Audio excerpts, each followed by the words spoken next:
Hey guys, it's Tony Robbins. Listen, I've got a video here for you today that I think you'll really enjoy. I am, for the last, I guess, 9 months or so since the economy took its giant collapse all over the world in different areas financially, I've been meeting people that are trying to figure out what to do financially. And I've watched so many people in business who are trying to figure out what to do. Their customers are responding in a different way. They're hanging on to their money and they're concerned. And so I thought, you know, the traditional approaches to business are not making a difference. What I'm best at is modeling. You know, I've always, when I wanted to figure something out, I go to people that are the best in that area and figure out what they're doing and teach myself how to do that and then teach others to do the same once I've proven it's worked with myself. I said, I want to find the best of the best, and I've been really fortunate over the last, as I say, probably 7, 8, 9 months to have spent some time interviewing and getting to know and becoming good friends with many of the top people in the internet marketing. I mean, people that they're not the likely people you normally look at. I look at them as the new money masters. You know, they're guys that, you know, they didn't have the traditional education and ladies that didn't, but they found a way to add value.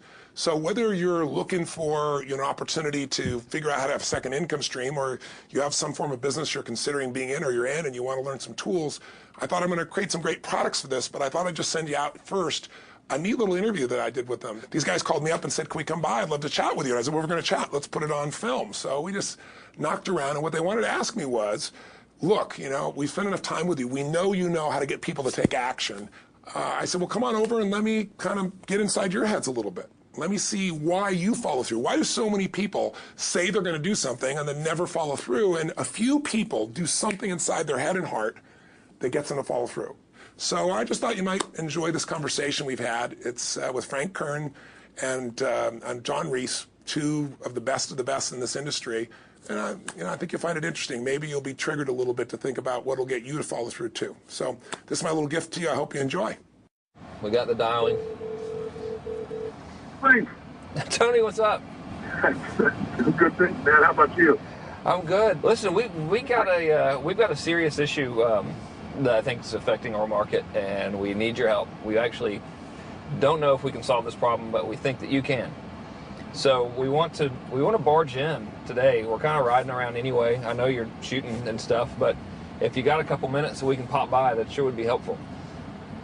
Okay, well, I'm honored. If I'm sure you'd help me. Come on over. I look forward to seeing you. Okay. See you, man. All right, man. Bye. Look forward to seeing you, John. Bye-bye. Yep, that's it. So why are we in a hotel anyways? They use this place a lot to shoot stuff because it's got a really nice background. Oh, so really nice outdoor filming stuff. different guests and interviews and TV commercials? Hey, man. How's it going? Come on in. All right. Thank you. Hey, Hey, Tony. guy. What's up? How you doing, man? What's all this? Doing a little leadership filming, man. That's awesome. Good to see you. All right. Thanks for having us, man. Yeah, you did. Well, come on in. I'm curious to what this major problem is that you got to see me right away about. This sounds like a setup to me, man. It's a setup, yeah. I told John it was an intervention about his glue sniffing problem. Well, come over and sit on my lap. Yeah, buddy. exactly. So we were doing some talking, and the big problem in our industry, we think, is a bit of a mystery. No one has the exact answer. We were actually talking about trying to figure it out, that, you know, so many people in our market get these courses that, you know, him and I both, for our own respective businesses, spend hours and hours of time, you know, recording these, you know, building these education products, these training products to show people how to grow a business or build a business. But there's this large segment of our customers in our market that we're in that really don't get results. They don't do anything, or they're just, you know, for whatever reason, it's not for them. It's just, you know, we were just talking about how great it would be if there were just, you know, so many more success stories, right? Like If everyone who actually bought stuff, not necessarily just our stuff, but all of the stuff within our community, if the people who bought it, if everyone who bought it just actually used it, you know, and just followed the directions and followed through, how amazing that would be, like what we would accomplish as a community as a whole if that happened. So our challenge is, what needs to happen, what kind of shifts need to happen to get people to follow through, to get people to actually use the products? You're talking about the same mystery that people have of, you know, why does somebody, you know, get that fat or they're out of control and they hate themselves, but then they go have another piece of chocolate? Or, you know, why does the person who's just, the doctors just told them they have cancer, lung cancer, and they say, you've got to stop smoking, and some studies show 70% of the people keep on smoking. So you're not talking about a minor issue here, right? It's part of life. But there is an answer because there are people that do follow through, and there are people that never did before, and then they've never followed through in their life, and now finally they break through. And that's what I try to focus on, is what those people do. Yeah. You know, in my case, in the business world, I look at people like you, people like Dan Kennedy. Yeah. What do these guys do? Okay, I'm just going to do that to the best of my ability. And sure, you know, it's like, well, oh no, I can't write copy as well as Dan Kennedy, or I don't have as much energy and drive as Tony Robbins. Well, but you didn't start. So like, what? You didn't start so out I've got as much Frank as I Kerr. got. You didn't start out Yeah. who you are. You started out trying to make how much? Come on. $300. Yeah, A week. A week. $300 right? a week, yeah. And you failed at that in the beginning, didn't you? I failed pretty miserably, yes. But it was effortless to fail. I mean, it's just like natural, yeah. But truthfully, you went from $300 to, I remember you said your first time you believed, if I remember, was when you made like $2,500 in like It 4 or was in 5 5 days when I was on vacation. While you're on vacation. That was when the true internet marketing dream was realized, you know, Right. because I sold a downloadable product and I wasn't even there. I didn't have to ship anything. I was like, oh my God, this was so great, you know, $2,500. And to me, that was just a gazillion, you know, because my rent, I think, was like $400 or something. And when you've told me that story before, and you just did it again, and you get you big grin on your face. Right. You get more excitement on your face than when you talk about doing 18. Than when you talked about doing the 18 million, which I know you're proud as hell of, and you didn't get all the money, but you made 18 million bucks for somebody in 24 hours, right? Yeah. But look at your face. It's like nowhere near as excited as $2,500 in 5 days, same baby. Thing, though. I mean, the $2,500 is just as there's no difference. No, there's even more, because there was a moment when you recognized what was possible, but you didn't recognize it until you actually experienced it, but you only experienced it because you had to. Right. You had to keep going until you found it, just like you did. You had to keep going until you found and it, it's right? like the validation that the fear doesn't have to matter anymore, that you don't, there is no other, that, you know, not having the plan B and knowing that you're going down the one path towards what you want. Yeah. It's the validation in your brain that, hey, this works. It may not work yet on the level I want it to, but it works. I've just proven it to myself. Right. And for that, I win. It's game over. I've already won. Yeah. Because I've proven it to myself. Right. So it validates everything in my mind that I want to do now, just at a higher level, Right. and doing more of it. That's it. Right. You just now leverage it. You now just stack it. So what do these people need to get started? Why aren't they starting? We all know the answer is fear. But the difference with you guys or me or anybody who's followed through is we're more afraid of what life would be like if we don't follow through than the person who's willing to settle for what they got and kind of hope it'll change and maybe purchase something for the moment and then not follow through on it. It's almost like people, overachievers, have a little more fear. They're a little more afraid of missing out. They're afraid of not being there, or they got a strong enough reason to follow through. So I'd say if you're looking at home, you want to give somebody some value, go, where do I start? I'm sick of this. That's a damn good place. That's probably why they bought the product in the first place, but now they're not. To escape from that for just a minute. What's that? They bought the product to escape from that state. Just for a moment. Yeah. So, because well, guess what? What makes people excited is progress. You don't have to be at the goal yet to feel alive again. You have to make progress. And the first step to progress is making a decision and buying the product. But then they don't do the second step, which is open the damn thing up. I think another powerful distinction that you're hitting on here is the fact that a lot of people that have breakthroughs in their lives, like including Frank and I both in different, success stories, situations, whatever you want to call them, is that, people typically hit rock bottom before that must is a reality. You're right. So in thinking of that, because a lot of things as well, like we hear in marketing, like if you had a gun to your head right now and you had to make money in the next, 48 hours, what would you do? And that really resonates with people. But so I just wanted to bring this into the conversation because I think a big part of the market of all these people aren't people that have their backs completely against the wall yet. That's right. Okay, so they're not in a must situation yet. They're in a desire situation where they're okay in their lives. They do have big dreams and ambitions. They do want greater things. But it's not pushing them yet to the point where they will do what it takes to master have the something. Must. So what do you think? How do people go from not having their backs against the wall when they have no choice to say, I'm totally sick of this, to conditioning their minds to go from their situation where they are, which may be okay, to getting something greater? Well, think about this. What pisses you off and what excites you is all relative. $300 a week, no, $2,500 excites him more, that memory to this day, than even the $1 million, he did in his first 24-hour version, right? Or you breaking the 4-minute mile, $1 million. That must have been out of your mind. Tell me about that for a second. What did that feel like? You make $1 million in 24 hours. Nobody in history of the internet's done it. Euphoria. Yeah. It was unbelievable.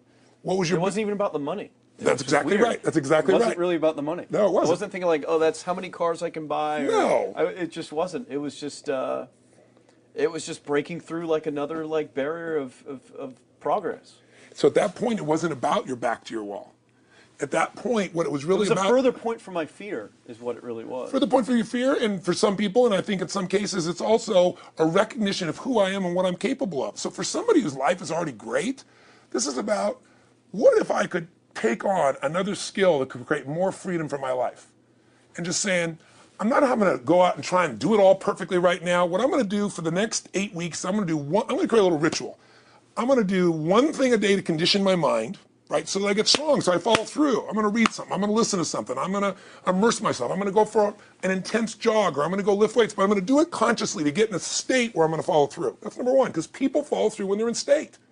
Second, I'm going to get clear about why this is a must for me. It's not because my back's against the wall, but because I want to master an area of life that could create some freedom.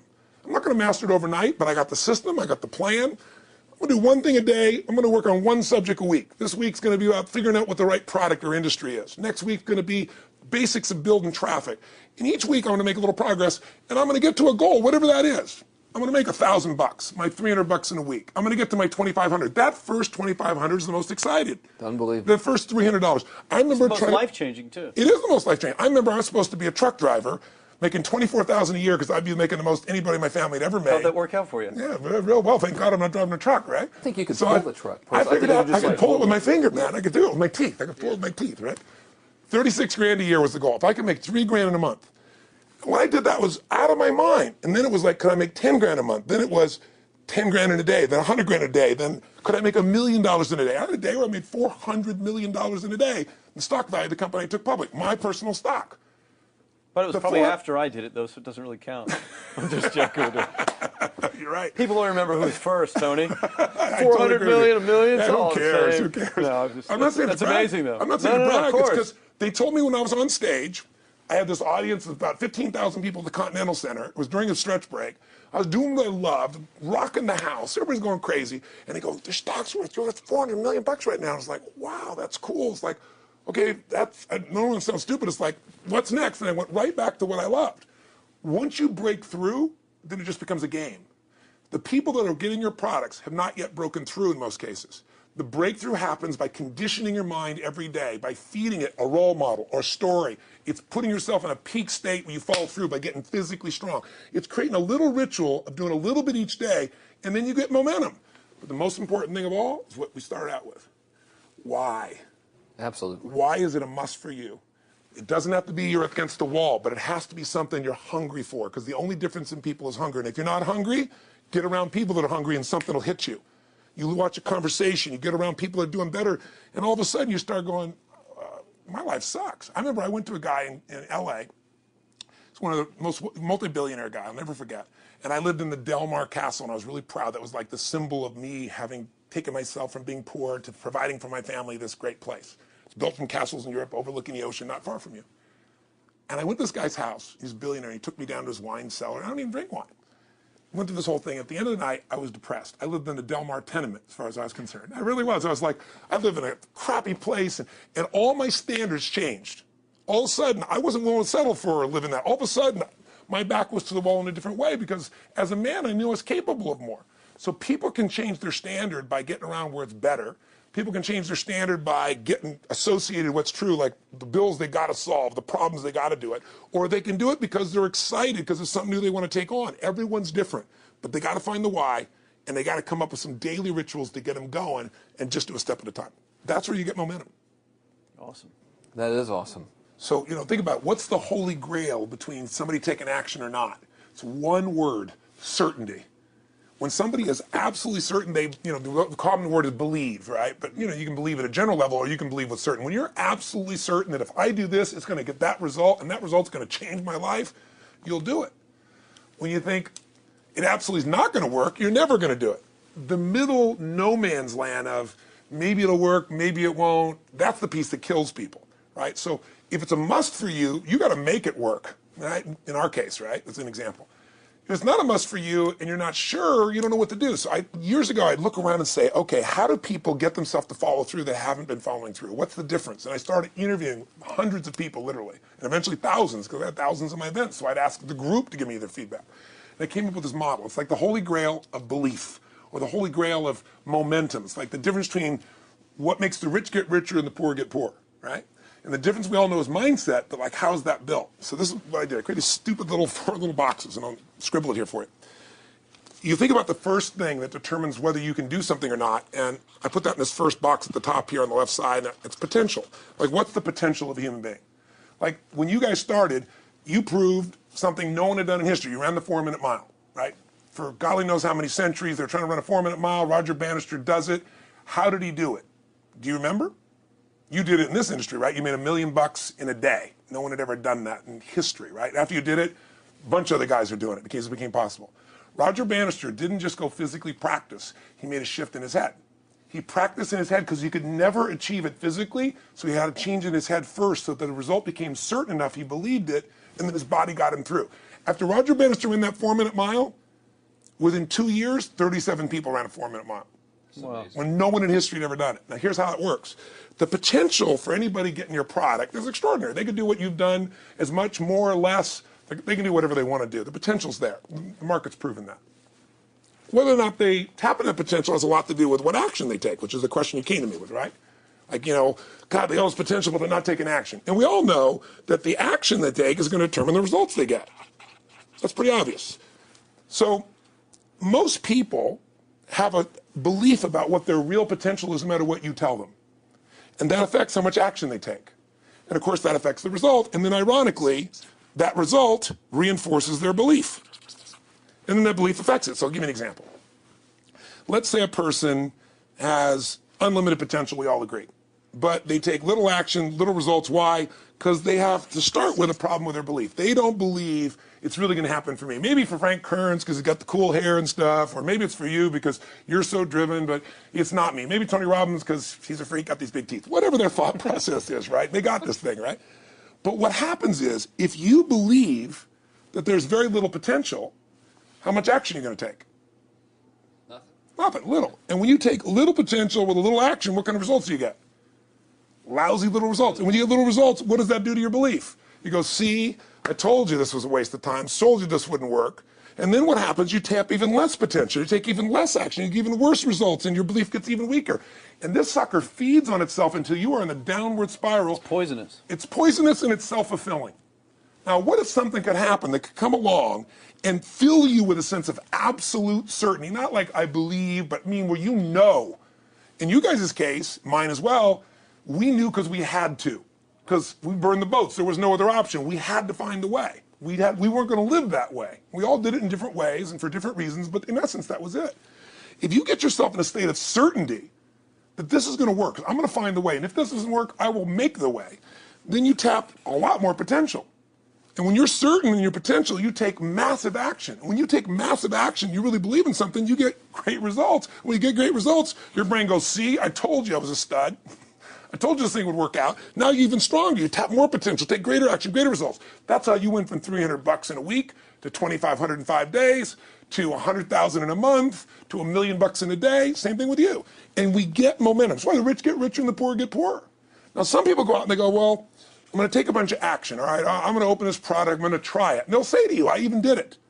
But it's like a salesman who goes and knocks on the door, and he knocks on 100 doors and says, you don't want one of these, do you? yeah, exactly right. You know? And even if he doesn't say it verbally, his face says it because he doesn't believe it's going to work. So his voice, his body, the execution is so weak. Maybe if he talks to 100 people, somebody's going to buy out of pity. They don't want his kids to starve, right? But he's not going to get the result. So the core difference in people is how do you produce certainty when the world isn't giving it to you? You go out and you try. In your case, you're 100,000 in debt and nothing's working. How do you keep yourself going? The way you did it, the way I did it, the way you're doing it, we may not have done it consciously, is we didn't change our potential. That was there. And it wasn't even taking more action. Taking more action with a belief it's not going to work, it's not going to change anything. We got results in our head that made us feel certain as if it had already happened. True or false for you? True. Right? So give me an example so people know I'm not just making this crap up. Well, I mean, just like when I had nothing, I already knew I was driving like Ferraris and Porsches and stuff because I always wanted those cars. I already knew I was going to have them. It was inevitable. Right. I inevitably, that was just my inevitable outcome. But how did you do that? Did you have a ritual? Did you think about it regularly? Was it one time you thought about it, or was it something you had an obsession towards? I had an obsession towards it. I mean, I used to work at a video store, which is the last job I ever had in my life. Thank God. And I used to go to work almost every day. and I used to bring 2 magazines with me to read on my breaks. Entrepreneur magazine, just to read about business and everything else, to read about what other people are doing, look for role models. And I used to carry an Auto Trader with me. And I used to look at Porsches that were for sale. Yeah. And people always used to ask me, what are you doing with that Auto Trader magazine? I'm like, well, I'm just picking out the Porsche that I'm going to buy. Right. Which probably got you a lot of crap. I did. People made fun of me. Sure. I actually had a boss at that job tell me, you really shouldn't do that to yourself, John, because it's very, very likely that is never going to happen. That it's very likely that you're never going to have that car. Yeah. That's the kind of belief he was trying to put in my head. And I was like, no, you don't realize that it's inevitable that I will drive here sometime in the near future with that car when I'm not working for you and drop movies off for you to put back on the shelf. And that actually happened. And it was one of the most fulfilling days of my entire life. And the great thing was, when I pulled up in this car, I was in my mid-20s. Yeah. A car that most mid-20s. What kind of car was it? It was a Porsche 911 Turbo. It was a convertible and everything. It was a beautiful car. It was one I always dreamed of having. But for a few years, I always circled the ads of which ones I was going to buy. Well, when I finally got it and I pulled up at the store, I had all these people. Some people that were still working at this $7 an hour job were there years after I left. And I'll never forget this, even the boss and stuff, and the reaction of the people was like, wow, that is awesome. Yeah. Is that your dad's car? And all I said to them was, not exactly.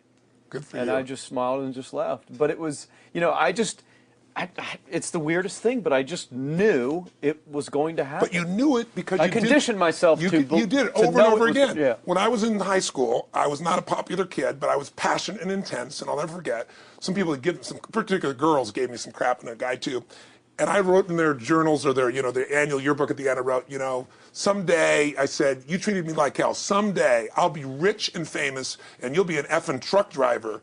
And you'll be sitting there, I'll be with with this beautiful woman of my life, rich, and you'll be watching me on television thinking, you wish you would have treated me better. I actually wrote this shit in people's annuals because I went to a 10-year high school reunion when the people showed me this stuff, great. right? But it's like, I burned the bridges, baby. I was like, this is how it's going to be. So I'll give you a perfect example of this. They did studies, many have been done at this element, where they want to say, how much does the mind affect performance? So take basketball. I've worked with a lot of NBA players and turned them around, and one of the problems many of them have is they'll choke on the free throw line. Well, everybody knows in that case, if you normally shoot really well and now you're not, something's interfering, something's getting in front of your state, some uncertainty, right? Obviously. So they take a group and say, we're going to make them better. How do you make somebody better who's got this mental block? So they take a group of guys and they're going to do free throws, and they do one group where they just practice for 6 weeks. Totally intense practice, and I forget the number of free throws, but they got to do this many free throws every day. Take a second group, and they have them not practice at all. Obvious. And they take a third group and they don't let them touch a basketball. All they do is have them practice in their mind, but the key is, it's not practice makes perfect, it's perfect practice makes perfect, as corny as that sounds. So these guys see themselves making the shot every single time, conditioning their mind and body that it's perfect every time. They're not interrupted by a reality that would screw with them. So at the end of 6 weeks, they tally it up, and now they give them a test to see who has the highest free throw percentage, success. What do you guess it's going to be? Well, the obvious person says, obviously, it's not the guys that didn't practice, but which one is it, the mind, or is it the ones that actually practice? I'm assuming the mind. Yeah, you would assume it because it's true. Right. You intuitively know the truth, that practicing's not enough. It's getting yourself so certain so many times that now when you go to do it, there's no hesitancy, and you execute. It's having that absolute certainty that makes you tap your full potential, take massive action, get massive results, be reinforced having stronger belief. This is what makes somebody a star at anything. It's like Jack Nicklaus, the golfer. Yes. He visualized every shot and where it was going, landing right where he wanted it before he ever hit it. Every single time. And what do most Every golfers single do? time. They just take a practice swing and they kind of hope for the best and point in the right direction and hit it. And some of them, if they've had some bad hits, what are they really focusing on? What I don't want to do. Exactly, exactly. And that's the same thing here. So I'll show you a little stupid little physical technique for this. So stand up for a second. You guys going to do this? The camera show 'em? So try this for a second. So just put your feet together, and then put your right index finger straight out in front of you like this, okay? And all I want you to do is I want you to just turn clockwise comfortably as far as you normally turn. Just notice where you naturally stop. Go ahead and turn clockwise. People at home can do this too. Keep your feet straight. Notice where you stop. Come back around to me. Back around to me. Okay, good. Yeah, you're really good at this, right? Drop your hand. Now let's do something really simple. Close your eyes And you don't even have to visualize, just feel. I want you to imagine your finger coming back up again. And this time, see and feel it coming up. Don't actually make it happen, but feel like it's happening. Imagine in your mind that you're actually doing it. You're seeing it, you're feeling it. And then make it like a game where you turn twice as far this time. Like you're a little kid, you know, somebody measures you and you go, I'm taller, come on, measure me this week. And that desire to do a little further. And then in your mind, do it again. Your feet are straight together, and in your mind, feel your finger coming up, see it coming up, and imagine going 3 times as far this time. And then one more time, bring your finger up, and you're like an owl. Your feet are straight, and you turn all the way around, and it comes all the way around to the front. See it and feel it and enjoy it each time like it's a game, like you can't wait to go further. And you know you do, every time. And then when you can feel that, and it feels good, then open your eyes. And now put your finger straight in front of you and turn as far as you can comfortably and see what happens this time. Go. Break my back.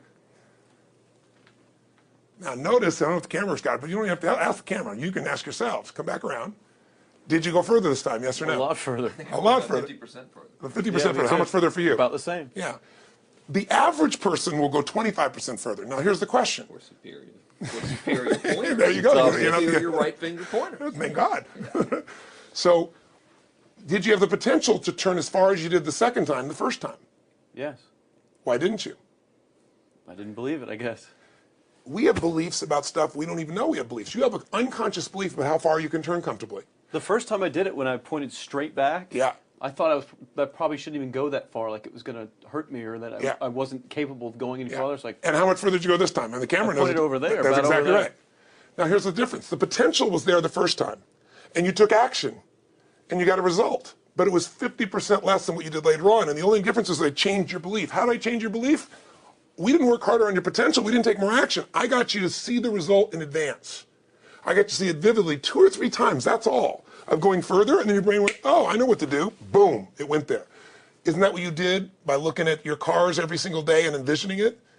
I mean, isn't that what you did when you created whatever the vision was? It was $300, $2,500, $1 million in a day? Yeah, that's what's missing for these people. They're not getting that execution is everything, but it doesn't happen if you don't get the psychology set of a state of total certainty. And you just change that 50% in 3 minutes worth of visualization. And visualization is only one technique. Because I was like losing my balance with my eyes closed, because I was kind of like lopsided. So I got one good visualization in. The rest of the time I was like, I sure hope I don't fall down on camera with my eyes closed. It's going to look really dumb.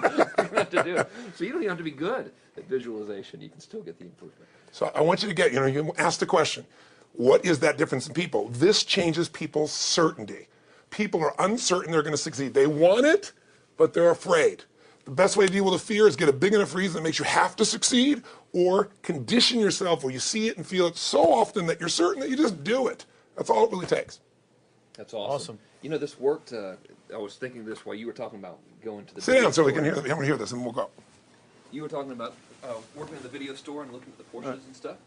I used to drive around in my car, doing the cold calling with the credit card machines. And one way that I would avoid cold calling, the pain of like cold calling and knocking on doors and everything, would be to listen to your stuff and listen to Jim Rohn's stuff. Wow. Just drive around, no particular destination, just to listen to it. And strangely, I still like to drive around. I prefer to listen to that stuff in the car for some reason. It's because it's where you got imprinted. I guess. I mean, it's like, well, I'll just drive up and down the coast and check out the ocean. Yeah. So I would drive around, and I would envision myself holding those types of seminars. Wow. And teaching people that kind of stuff. And 3 weeks ago, I was teaching a seminar in San Diego, and I was talking about beliefs and envisioning things, and I had to stop. And I shared with the audience, I was like, you're not going to believe this, but I actually used to envision this very moment of me talking to you right now. So it really, really works. Wow. Definitely works. Makes a difference, I'd say. I'll tell you what, I worked with Andre Agassi in 1993, I think it was. He'd been #1. He dropped to 32nd in the world. And he was literally ready to quit with no exaggeration. His father was managing him, and he was so angry with his life. And he went through some, I think, wrist surgery at the time, and he's working on his swing. And he was dating Brooke Shields at that point. They weren't married, and not his current marriage, obviously. And so she said, you got to come see Tony. She goes, I don't need motivation. He goes, he's not motivation, man. He's strategy. He'll show you how to make that shift in your head. So he comes. I work with the guy. In the beginning, he's saying, do your magic stuff. Like, oh, yeah, great, thank you. And I said, tell me, if you ever hit a tennis ball perfectly, and I'm trying to get him in the zone to remember that time, like you visioned, where he was perfect at it. He goes, of course I have. And I get him vision over and over again. And finally, he's in the zone. He's feeling that again, right? He's seeing it, and he's feeling certain, and the swing is going perfect. And I said, how's that feel? He goes, it feels perfect. I said, but are you thinking about the swing? You're not thinking about the swing. You're not thinking about how to do it. You're just seeing the result you want so vividly that it's there. So all I did was train him how to go in that state over and over again. He won the next weekend.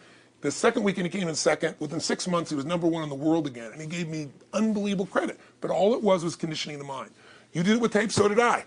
We were just talking about this earlier, Pam and I used to go when I was 17 years old down in downtown Los Angeles, this place called Night Education, K-N-I-G-H-T, like in the night.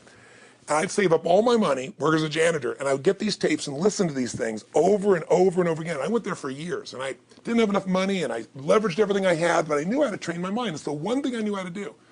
This man's name was Mario. I saw him in his 80s. You know, he obviously knows how my life turned out and was very proud of the role he played in that process. He used to tell people the story. This guy's the real thing. He didn't just start out this way. This is how Tony did it. He listened to these tapes. He conditioned himself, right? This is the real stuff. He passed away a few years ago. I'm calling his house, and he passed away, and his daughter was there, and she wanted to share with me that how I touched his life and so forth. But the best thing was, I thought, you know what? I want to get those tapes. I want to get that stuff that conditioned. You know, I want to go back to that moment like you did of, you know, that moment was visualizing, now I'm living it. And she said, he left all this in his will to you. So I have all these tapes now that are from the time when I originally went through, and like I'd go to sleep and I had these sleep tapes that conditioned my mind to believe that I could succeed even when I was sleeping, or to build energy in my body. And anybody who wants to succeed has got to know it doesn't just happen. You can buy a product, but you also, with that product, have got to condition yourself. You got to make it a must, and you got to get a ritual. And if you do it, whatever you used to dream about you thought was so huge, you'll just live it. You'll live it like you lived this yesterday. Like we're all living the life that we envision because we had to, and because we played this game with our head. We got the belief to be real by seeing it enough times and feel it enough times till our brain believed it, and then it made it happen. Which raised the potential, which made us take more action, which got us better results, which raised our beliefs again. That's right. And then that's why the rich get richer and the poor get poorer. So instead of bitching about it, change it. And this is how you change it. It's like a self-fulfilling prophecy. Completely. It's pretty easy to change. Just that one simple exercise was amazing. I'm still like, holy crap, you know, I wonder what else I can do now. But look what most people do. Most people do the opposite of that, right? They get the product or they think about doing it, and what do they envision? It's not working. That's right. The excuses. So they vision it not working. As soon as they envision it not working, they feel uncertain. As soon as they feel uncertain, how much potential they tap? Little, if anything. And so they send back your product, and they listen to the damn thing, you know? And guess what? What does that do, by the way? They make that as another lousy result in their life. I didn't even follow through on that, and they believe even less. This process is the Holy Grail. It's where the whole game changes, and anybody can do it, and they can do it in a few minutes. And if they do it a few minutes each day, then they get a different life. They do it a few minutes one time, their life changes for the day. We're defined by our rituals. Everybody's got rituals, certain things they do every day. And what we three have in common, and anybody that I know of who has a life that they're living that was once a vision, is we saw it again and again and again, even when it didn't work, even when you lost 100 grand, even when I'm working as a janitor, there was something we would not give up on. And if somebody watching wants to change their life, they got to decide what they won't give up on, and then put themselves in the state of momentum by a couple little rituals. That's all it takes. And I think especially when it comes to anything related to making money, like making money products or promises or courses, people are so inundated with scams and all this garbage, true garbage, that, you know, their natural thinking is that they're so skeptical. It's like they fall into the conditioning of, well, if anything's ever going to work, that thing has to prove it to me before I believe anything. So when they go to approach the thing to make more money with, they're like, well, I'm starting at zero, and this thing has to prove to me that it has any potential at all before I believe that it will. Don't you agree with that's the case? Unfortunately, I agree it's the case, but here's the truth. When somebody says to me, in my business even more, because a lot of people think I'm a motivator. I hate that term. That's never been what I've done. I do believe in energy, and I'm passionate. You know, they see 10,000 people in a room rocking, they go, oh, he's motivating them. I believe in peak state. You get a top athlete, you get in a concert, and you get in state, right? The problem is, to defend themselves so they won't be disappointed again, they lower their expectations. So someone will say to me, well, I'm skeptical or I'm pessimistic. And my response to them is, no, man, you're gutless. It takes no guts to be skeptical. You don't have to have any capacity to be a critic. And now with the web, you don't even have to own that you're the one being the critic. You can burn somebody and, you know, anonymously, right? I said, you know what? It takes guts to believe. And if you think something's going to do it for you without you putting your guts on the line, you might as well forget it right now. So this idea that I'm skeptical or they got to prove it to me, it's the biggest lie. What that really is your fear talking. You're so scared of failing, you don't even want to get your hopes up. And if you don't get your hopes up, you might say, well, what if they get their hopes up and somebody gets disappointed? How many disappointments have we experienced in our business careers and in our lives? The difference is some people take disappointment and let it destroy them. Other people take disappointment and let it drive them. And you get to choose.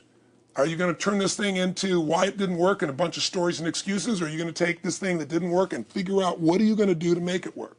And it may not happen the first time, the second time, the third time, but the people that are relentless find the way. And it's the common denominator in all these guys that are kind of our friends or family, money masters, the new money masters is they all did it with will. Nobody here inherited this stuff. Everybody figured it out. And keep figuring it out. And it's going to keep changing. And you say, you know what, 1% of 99% of the money being made is being made by 1% of the people because only 1% of the people will condition their mind and condition their body and follow through some daily rituals. The rest will tell a story about why it didn't work, how it wasn't their fault. And you got two things in life. You got results or you got a story, And too many people think that that 1% is somehow entitled to it and they're not, which is, it's just all in the head. It's all in the their head. belief. It's all in the head. Which can be changed with some conditioning. Basic conditioning. You just proved it to us. That's fun. That's why I made Get the Edge and Personal Powers, because I understood that from the very beginning.